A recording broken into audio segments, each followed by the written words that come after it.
All right, welcome everybody to the All About Nothing podcast kind of daily show. I am Barrett Gruber, host of the All About Nothing podcast with Zach King. Find me across all social media at Barrett Gruber. This is Bill Kimler, host of Black, White, and Blue in the South with Dr. Jameel Brooks. You can follow him at Political Bill SC. Good evening, Bill. How are you? I'm good. Did the Amazon Web Service outage fry your brain? Are you rebooting? I can honestly tell you it stressed me out a bit. It was Oh yeah. Yeah, I mean, with all of this and you know, my kids play Roblox and Oh that my was gosh. down, you know, and I couldn't explain to them the whole infrastructure of the cloud-based web services and servers and things. I could explain it to a peer, but I couldn't explain it to them. So it was like the apocalypse for the Gruber household. It was close. Wow. It was close. Had Amazon orders that we were expecting today that have not gone out. I can't imagine that the AWS would have affected, delivery, but I can't play my PlayStation until I get a new controller. And that controller's sitting in a facility somewhere. Well, I tell you, in all sincerity, thoughts and prayers are with you today. And I hope you can find a way to get through this difficult time. You know what? I'm going to take a sip here in your honor. Look what I'm sporting tonight in honor of Halloween. All right. See that? See that little guy? Where did you get this skeleton type goblet? I'm sure it was at a dollar store somewhere, half off. That's fair. Very cheaply made. That's fair. Real quick reminder, SoulHAUS Sessions with Priest Jacobs is going to be taking place this Wednesday, October 22nd at the Koger Center for the Arts. Doors open at 5 o'clock. Some tickets are still available, but I hear rumor that it is very close to being sold out. So if you're going to get your tickets, do that now. You can head over to the Koger Center for the Arts webpage. You can just Google that, or you can find it in the show notes. Tickets are available through Eventbrite. And if you use code AAN, you get 50% off. So what is your arrangement here? I mean, is this a paid advertisement or some sort of other bartered deal? This for a friend. So this is just friend. I mean, and I get that.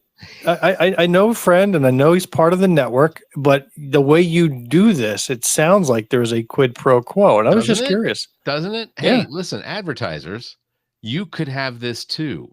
I could interrupt Bill in the middle of his thought to tell somebody something important about something you're selling. So you could have this too, meaning free advertising, because you will shill for anybody for any reason. Yeah. That's very true. Oh, interesting.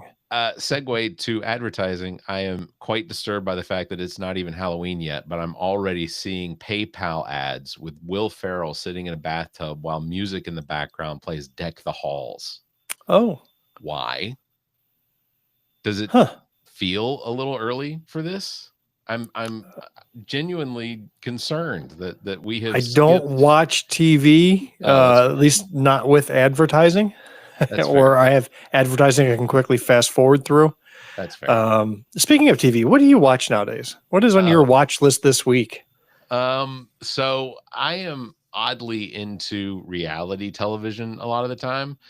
Although, okay, so before I tell you what I watch, I will say I did see HBO ads for it. Welcome to Dairy. Welcome to Dairy. Yes. So I haven't watched it. I have it set to download the episode so that I can get those. I hope they're good. I really do. I was disappointed. I think it was last year, maybe it was the year before. They did a prequel to Pet Sematary, also released on HBO Max, and it was horrible. Oh. It was a snooze fest. Now, that's disappointing. There's some good things here. That Welcome to Dairy is being produced by the same guy who did the movies. Yep. The same guy who played Pennywise the Clown. He's back. Yep. So I, you can expect good things here. Yeah, I agree. I did have a topic that I wanted to jump into, and I checked on this. This is legitimate. I'm just gonna jump us right into it because I think. Okay, so you don't want to know what I'm watching. That's all right. Oh no. That's good. This is a one-way conversation. We'll go with Barrett. Barrett's agenda. I just had to. For some reason, it's not starting up like I thought it was going to. Exactly. That's what happens when you're rude. But go ahead. That's fair. look, I'm still trying here. I know you guys don't care about the immigrants, but do you care about dogs? Like, maybe dogs will strike a chord in some of you. All the people in my comments who think they understand the law, but refuse to use Google or any other search engine. Let me tell you that this was at a home of an American citizen. This person came to the door, told the ICE officer, hold on, I'm going to go put my dog in the bathroom. He tends to be aggressive. Chop should have been away from strangers because apparently Chop has some anger issues. Well, the boy did that, then went to go get his ID to show the ICE officer who he was, an American citizen. During that time, the ICE officer raided the home without permission, walked into the home, opened the bathroom door, and shot the dog. The family dog. They found no undocumented immigrants. They found nothing to warrant a reason to go into their home, and especially not to kill their family dog. And as the dog is laying, bleeding out in the kitchen floor, they walk away. This is the rights we are talking about. This is the laws they are breaking. You cannot just go into an American citizen's home and shoot their dog because you think they might have an undocumented immigrant. That is insane. You are losing your rights. Had you seen that video or heard that story? That is new to me. Yeah, so I checked in on it, or I looked it up. It is true that the KFOX out of El Paso did report that this incident did occur. As of now, this it was a month ago. It was in September that this actually occurred. So this is the first time I've actually seen it. But absolutely is true that Border Patrol agents associated with ICE, but Border Patrol agents went to this family's home to investigate if there were any illegal, undocumented immigrants, whatever, that they were hiding. And exactly the way she described it, according to the article, the individual walked out to his truck to get his identification, and while he went out to the truck, the agent stayed in the house. One of them went to the bathroom and shot the dog and killed it. As of September 9th, the U.S. Border Patrol agent was involved in a use of force incident in El Paso, Texas, during an investigation into alien smuggling at a residence. The incidents involved a canine. The use of force is currently under review by CBP Office of Professional Responsibility. In accordance with the CBP policy, CBP takes such incidents seriously. And as of today, there is still no update on that they have not indicated what their investigation has brought to light. So we have reports of our enforcement, immigration, and customs enforcement are now, I guess, have the right to walk into your home without a warrant, without any sort of due process, and could potentially kill your dog, right? Well, I think as a reward for managing such a wonderful militant arm of the United States government, the head of all this, Ice Barbie Christy Nome, should get rewarded with 2 luxury jet planes. What do you think? I think that's what she's due, right? I think she's completely earned it. Slamming citizens to the concrete, raiding homes where half the people are legally in the United States and detaining all of them, shooting dogs. Why not? Yeah. I think they're doing a great job. Let's get her a 3rd plane while we're at it. Yeah. So what are you watching on TV this week? Hopefully this show has been brought to you by the letters F and U. No, it's extremely disturbing that there was an incident. You better have a really funny video to close out this episode, because that just brought up, that was a major bummer. I have. Yeah, no, that has made me angry. I am seeing more and more of this too. Yeah. I truly wonder, when you and I saw Randy, the singing lizard guy, get hauled away and manhandled by ICE, at some point the crowds are not going to remain docile. No. The crowds will jump in at some point in this process, and the blood will be on the hands of Trump, Stephen Miller, and Kristi Noem. The protests around the country were as I figured. That's what I want to talk about. You need to open up with the No Kings protest. I want to hear all about it. It was fantastic. I'd like to 7 million marching in Colombia, right? Well, they are reporting 17,000 reported. Now, I'm going to be completely honest with you, and nothing against Sam or the 5051 organization for South Carolina. You know, Sam is, if you see him, he's the guy with the extremely full, long beard, redhead. He, I don't know how they determine these numbers, because while, and completely honest, it was a huge crowd. I mean, people were standing shoulder to shoulder on the grounds of the State House. I saw the video of the march. Wasn't there a march down the street? Yeah, down. I mean, I saw the video. Yeah, that was an impressive sight. That was a mass of people. And again, that was probably, and I had to ask ChatGPT how they come up with these estimates for crowd sizes and things like that. Oh, is this the same ChatGPT that thought Biden is currently president? Okay, good source of info, Barrett.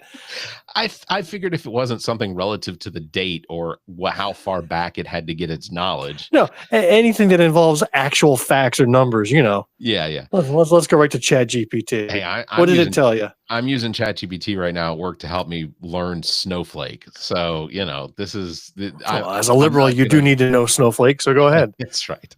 I need to make sure that I keep ChatGPT happy. You hear that? I'm trying to make you happy. So I asked it how people genuinely come up with these crowd sizes and things like that. And what it came back with was what they'll do is they'll take a block of people, and then they'll basically assess how many of those blocks there are in the crowd. And while in Columbia, it was a very large crowd, again, shoulder to shoulder from Assembly Street all the way down to Sumter. Like, it was a very large crowd.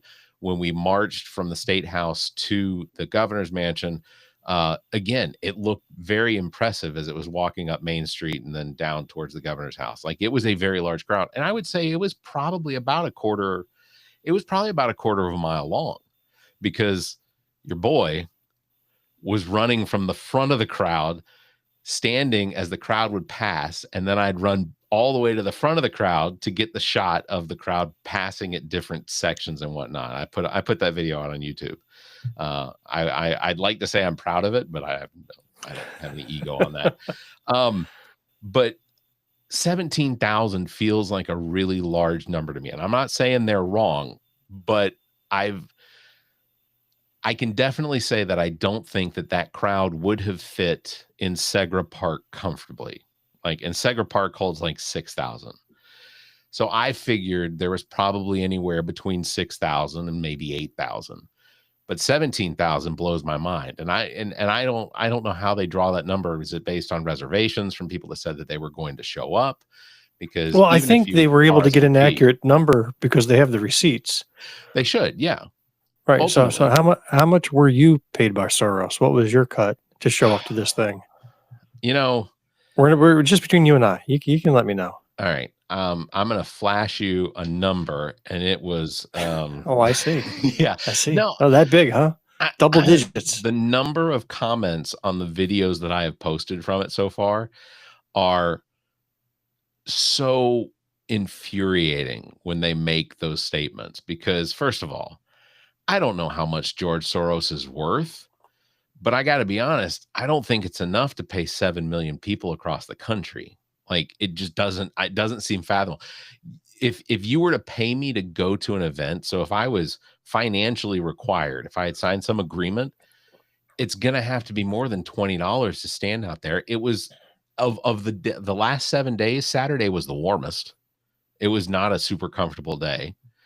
You know, do it today. It was only 72 today. Tomorrow, it's only going to be 68. Do it this Saturday, like we're doing it in Greenwood. Yeah. So tell us, do you have any details on what time, where the Greenwood is taking place? Oh, I mean, if you know Greenwood, it's across the street from In on the Square on Main Street. It's an intersection of Main and Court Avenue. Okay. Same place that the protest has occurred every month, just about. But the organizers from Greenwood wanted to be in Columbia, so they were there with y'all. And they said, well, we'll punt. Besides, Greenwood had something called a STEAM festival, the science, technology, engineering, math, and thousands of little kids, and their parents all came right to Uptown Greenwood. And so it really wasn't a good venue and time and place to hold our traditional Kings rallies. Those can get a little wild. So they punted to the upcoming Saturday. And so that's where I think I'll be. I think, well, very good. I had several friends that were not able to attend here in Columbia, and I mentioned to them that there would be one in Greenwood this weekend. Yeah. So if do you know what time that's starting? Yeah. 12 to 2. 12 to 2. Okay. Well, I've got my poster design thought out. I think I'm going to get one professionally printed at the local Office Depot. So I'm going to do it up on Canva and then have it printed on hardboard. It'll cost a couple of bucks, but better than people making hand-drawn signs on cardboard boxes that nobody can read from the road anyway. Sure. I want this message to be seen. I use large block lettering and I sketch it out before I then write over it with a Sharpie. So did you have your own sign? No, I didn't take a sign because I knew I was going to be running around taking pictures and whatnot. I did meet Annie Andrews, and I told her, I said, Bill Kimler? She goes, oh yeah, I have an interview coming up with him. What did she really say? Now I want to know this. No, I asked her, I said, do you know Bill Kimler? And she said, yeah. She said, do you work with Bill Kimler? I said, no, we collaborate. No, this is where you deny me 3 times. I would. Oh no, I don't know him. I would never. There was no bell toll, nothing. It wasn't like that. Yeah, we're scheduled to interview her Sunday afternoon. Very exciting. So that'll we get a half hour with her, and gosh, I don't know. She's being interviewed 1 billion times. So what do you do to not just be the same old interview you get over and over? Obviously, you break out Clue and you just play Clue with Annie Andrews. Yeah, no? maybe. Okay. I mean, do we do it topless? Do we show up as if we're not wearing any clothes? That would be interesting. I need a weird angle. I mean, again, we want to talk to her seriously about her campaign. Sure. But I don't want to be asking the same dumb questions that she gets all the time. Dude, Cards Against Humanity, right? I mean, I'm just spitballing here. I'm not saying they're good ideas. I'm just saying they're ideas. But Cards Against Humanity against Trump. Yeah. You can make Cards Against Trump. Yeah. You could write up some of those. I don't know. I think that's great though. I did give her my cards to try and convince her to come on with me, but I don't think she was. I don't think she was in for it. The mustache seems to be setting people off lately. So. What you need to do is you need to trash talk her first, then you get the interview. Yeah, that's the technique I found. Yeah,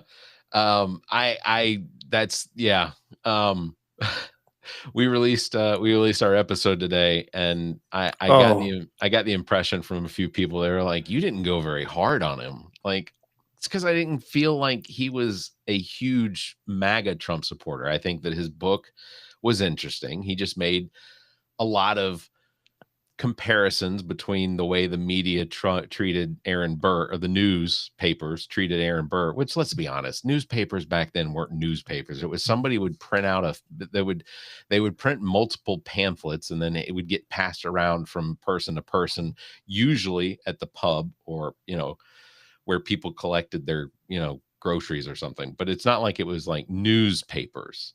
You can measure the skill of the guest, or the how good of a guest you have, by the percent of time you talk versus the guest, and the percent of time Zach talks. So I did the measurements. Did you?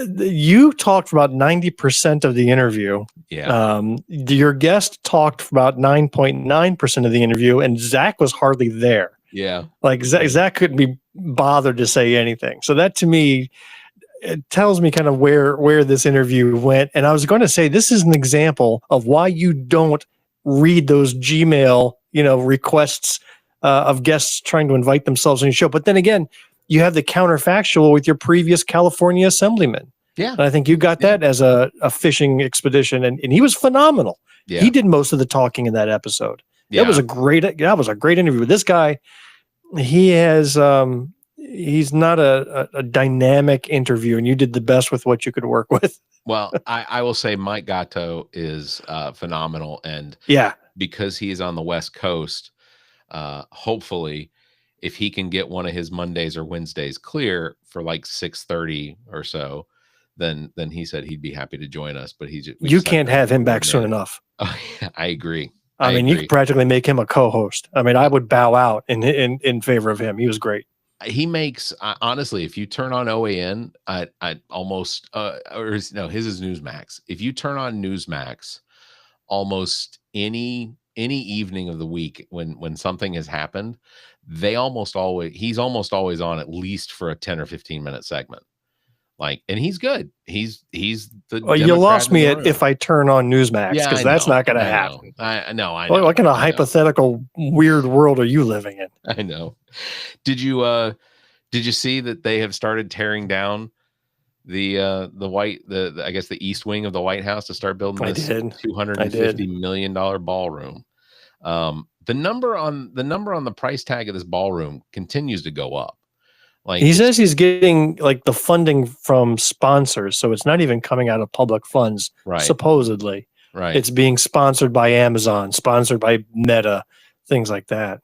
But really, what is it going to look like at the end? You know, it's going to look like a scene right out of the film Caligula. Where he's marching around and all this debauchery is occurring. It's going to look gaudy. It's going to look horrible. It's going to be larger than the White House. Like it's going to be larger than what is the actual White House, which, I don't know. It's the final days of Rome. It's when the government decides to live to excess while the rest of the nation is struggling and suffering.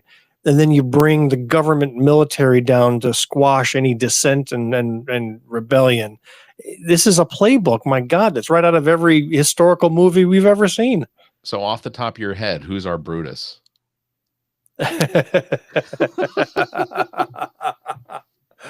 Oh, geez. I can't even think of who it could be because there's no peer. All right, yeah. Who's your thought? George Santos. He's out of jail. He says he's reformed. But he won't get access. He won't be up there. Brutus. I don't think he'll have access. Trump doesn't want anything anywhere near him. You won't see Trump and Santos in a picture ever. Yeah, you're probably right. I don't think you're wrong. But that would be entertaining if it did turn out to be George Santos. If we were like, oh, he just got out of jail, now he's going back. I know who Brutus is going to be. I know. I got the name. It's going to be Joe Rogan. Oh, okay. Because Rogan has started to turn. Yeah. He still commands a lot of popularity. Trump would easily be interviewed by him again for some reason, and I could see Rogan doing the deed. Yeah, I could see that. I also wanted to mention, apparently the Supreme Court is hearing on considering whether or not people who regularly smoke marijuana should legally own guns. I think that this is one of those issues that is going to be it's going to cross the lines. It's going. What are you hoping the outcome would be? I know. Because if you're gonna put gun control and you're gonna assign it to something as specific as smoking marijuana or regularly smoking marijuana, alcohol is the first one that comes to mind. If you are someone and like the people that would consider this a good thing because they're huge Republican Trump supporters, like if they're going along with this idea, does that mean that every time you want to purchase a firearm legally that you have to go through a drug test? See, I know innocent people get caught up in it, but I almost want the Supreme Court to see it that way.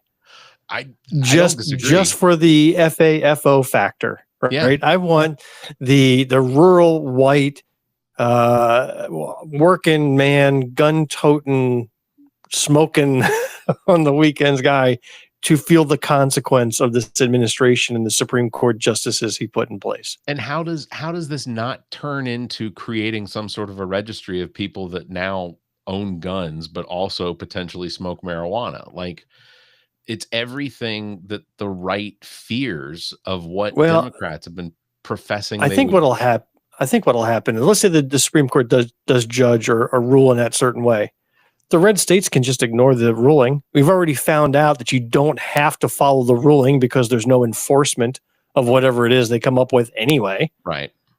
Yeah. So, well, is the Supreme Court relevant or no? No, I don't think it is. I mean, it is relevant in the sense that they tend to give Trump a pass on virtually everything he seems to want to do. Like, I think the record right now is like, out of the 21 executive orders that have been pushed all the way to the Supreme Court, they have sided with him 19 times. So 2 times out of 21, they have recognized that it's an overreach of the executive power.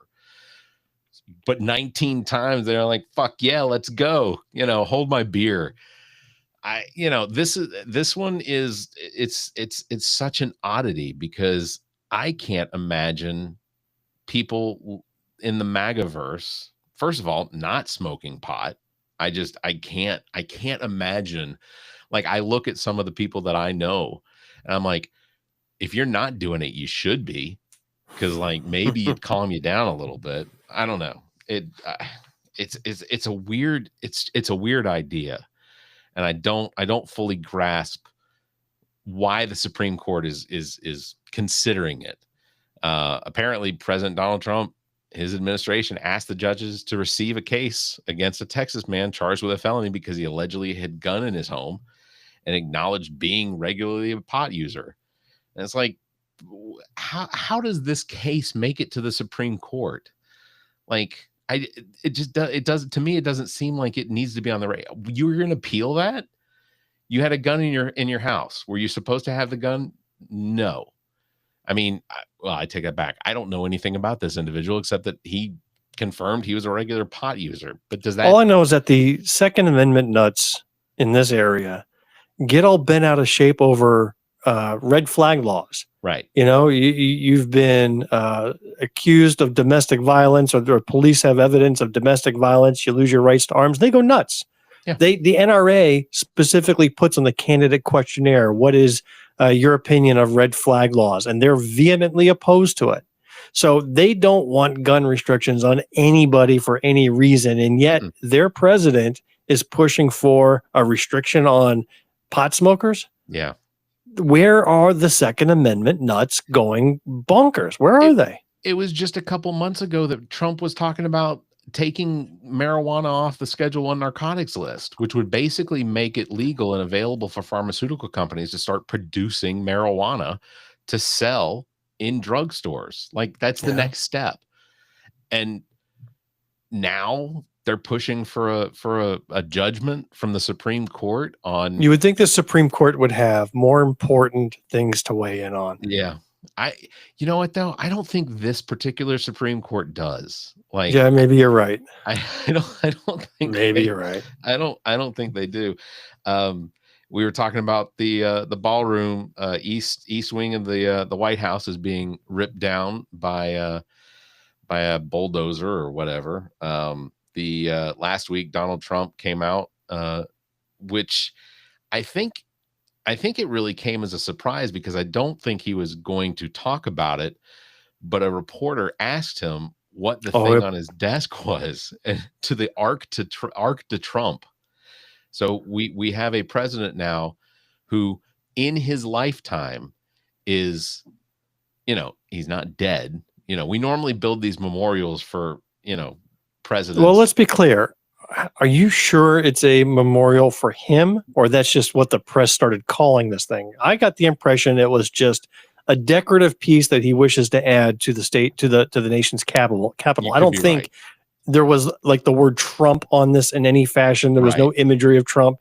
He just wants something like the arc that's in where is it? It's in France somewhere. Arc de Triomphe, I think is what it's called, right? Well, and in Germany, Hitler did want an arch built for him, right? But if you go to Italy, you see the remnants, or you see them everywhere, because But I think what he did is that he went to Caesar's Palace in Vegas and took notes, and now wants to put all that shit into Washington D.C. Yeah, and he's done it in his the White House and the Oval Office. The Oval Office looks like there ought to be craps tables and a blackjack table from Caesar's Palace right there. It is extremely gaudy to look at the Oval Office now. Looks like a Jersey diner. I mean, a Jersey diner is more elegant. And not just the Oval Office, the cabinet, where the cabinet meets. Yeah. Like, it looks the same. And I've seen people do comparisons of some of the things that he has on the wall, and what they are like 89-cent pieces from Home Depot that have just been painted gold. Shit, you can get it from Hobby Lobby. Yeah. Which, if Donald Trump was smart, he'd probably get them from Hobby Lobby, but I don't even think they sell that shit. But they're making those comparisons. Like, Donald Trump thinks that and I honestly question, does Donald Trump actually think that they're actual gold pieces on the wall, when we have evidence of someone's Home Depot online cart of the exact same fixture, but 89 cents, just not painted gold? What you need to do is create something like the Amber Room. Have you heard of the Amber Room? No, please tell me. I just learned about it this past week. It was something that the Germans gave to the Russians in the 1700s. It was an entire palatial room, floor, ceiling, walls, all handcrafted in amber of different types. Yep. And some estimates say it was worth, in today's dollars, $500 million. Yeah, is what they estimated it. But then when the Nazis went into the city in Russia, they dismantled the Amber Room, took it all back. Yeah. And to this day, it's considered lost. Yeah, nobody knows where it ended up. I just found that story fascinating. That is an interesting one, and that kind of reminds me. So the Louvre in Paris is shut down right now because that's right. I guess somebody came in and stole some, I guess, jewelry. Yeah, and the way, however it was that it was done, like, all I know is I read they had little tiny chainsaws. Yeah. And then they got away on a scooter. Yeah. Like a little motorized scooter. And so low tech. As of this recording, law enforcement in Paris has nothing to go on. Did you ever hear the story of when the Mona Lisa was stolen? I didn't. And Pablo Picasso was named as a suspect and taken in by French authorities. I tell you, that is a true story. I was watching this TV series called Genius. Every season was about a different genius. The first season was about Einstein. The second season was about Pablo Picasso. And I'm watching this unfold. It's a 10-episode season, and there he is. The Mona Lisa was stolen from the Louvre. This is back in the early 1900s. And then Picasso and his associates were considered prime suspects and taken in and even jailed. It turned out that they were exonerated. But it's just nuts to think, like, that is such a bizarre trivia of history. So that happened in the last 100 years? Yeah. Because Picasso was 1900s. Yeah. I think that's one of those things that surprises people. Like, when they think of Picasso and they think of Picasso and other artists, and they kind of lump them all just together. Do a little Google search when you want. Just talk about when the Mona Lisa was stolen. I mean, literally the world's most famous piece of art was stolen. I will check that out. Speaking of women, we were, sort of, yeah. In the last few minutes, I had someone reach out to me and say that I was supposed to ask you about your secret life as a nun. That is very interesting. I need to know who knows that.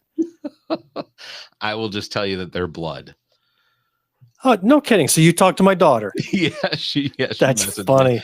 She messaged me. She was like, ask Bill about being a nun. So, yeah, well, I mean, first of all, I grew up Catholic, went to Catholic school, elementary school was taught by nuns, the whole 9 yards. And then in the early days of Twitter, I had my normal Bill Kimler account, but back then Twitter was more about comedy. There was this comedy inner circle. I agree. And so I created another account called Sister Roberta. And I put up a picture of an old nun, and then I played the role of a nun who would say outrageous crap on Twitter. And so yeah, that was a persona. And I would just say the most sacrilegious. I mean, that account no longer exists. That was 100 years ago. But that was a fun exploratory time of comedy. This doesn't taste like blood. Oh, you should see some of the crap I wrote. I think I have it archived. I was gonna say, if it's not still out there, I would definitely go subscribe. No, it's gone. It's long. I mean, this is over 15 years now.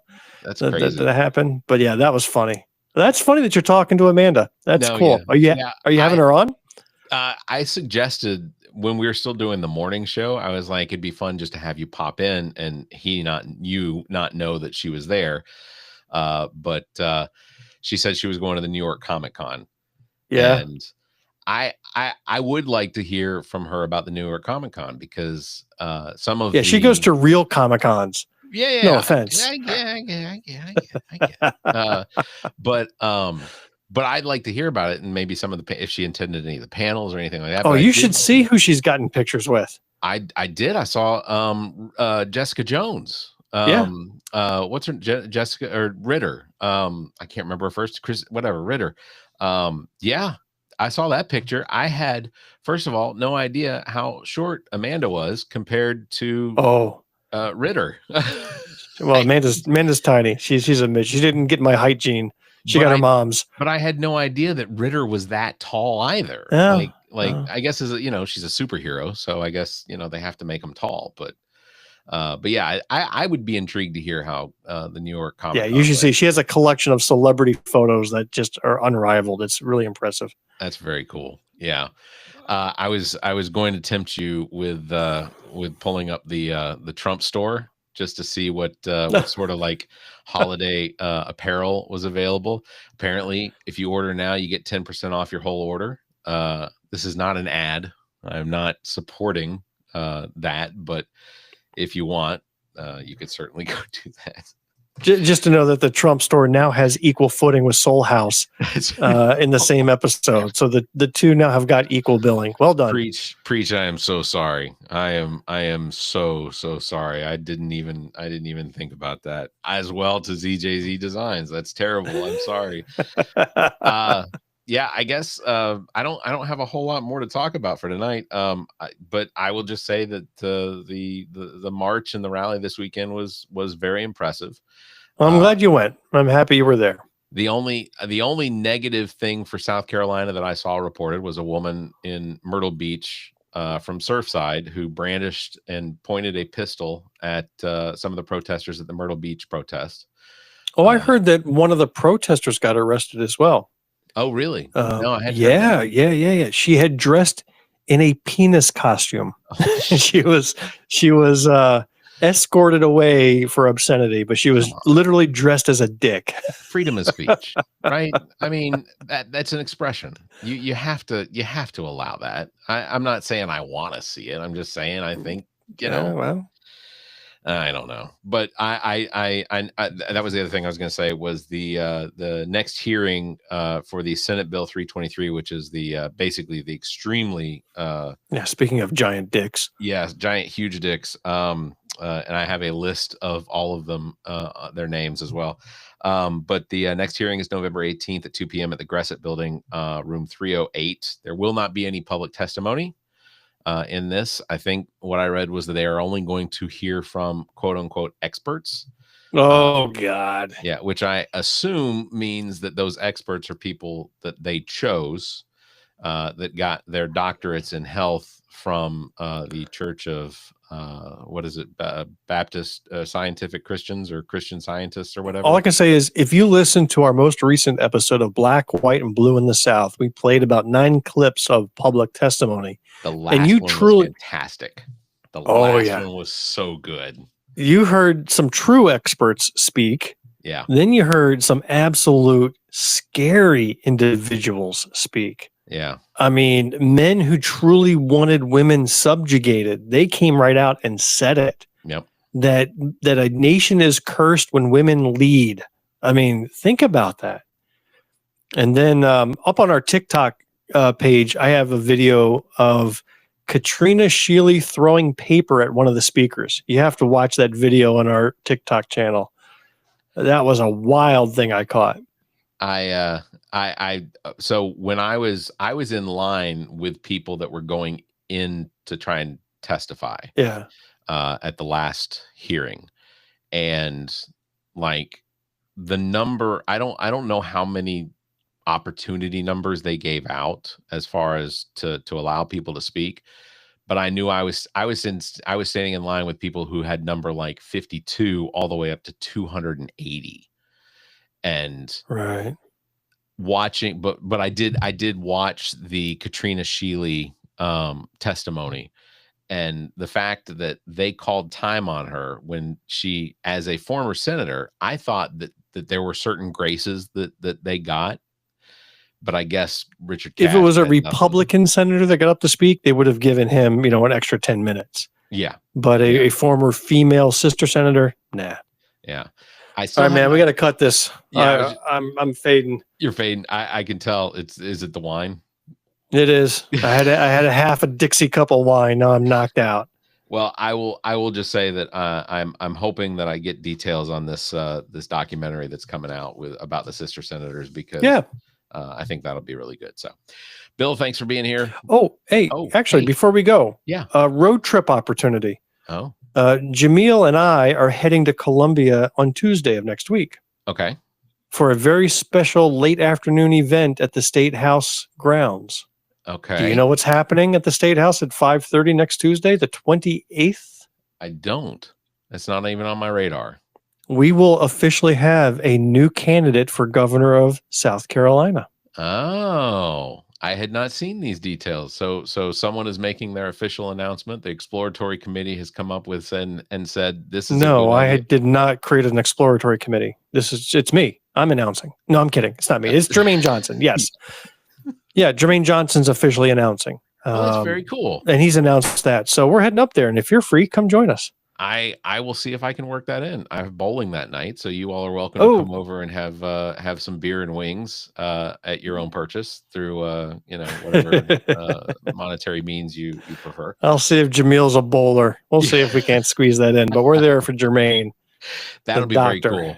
Yeah, I would like to try and stop by and see that. That'd be very cool. Awesome. Are you all still going to have Jermaine on the Dr. Johnson? As far as I know. Very cool. All right. And then in 1 month, in fact, back-to-back episodes is how this will probably work out.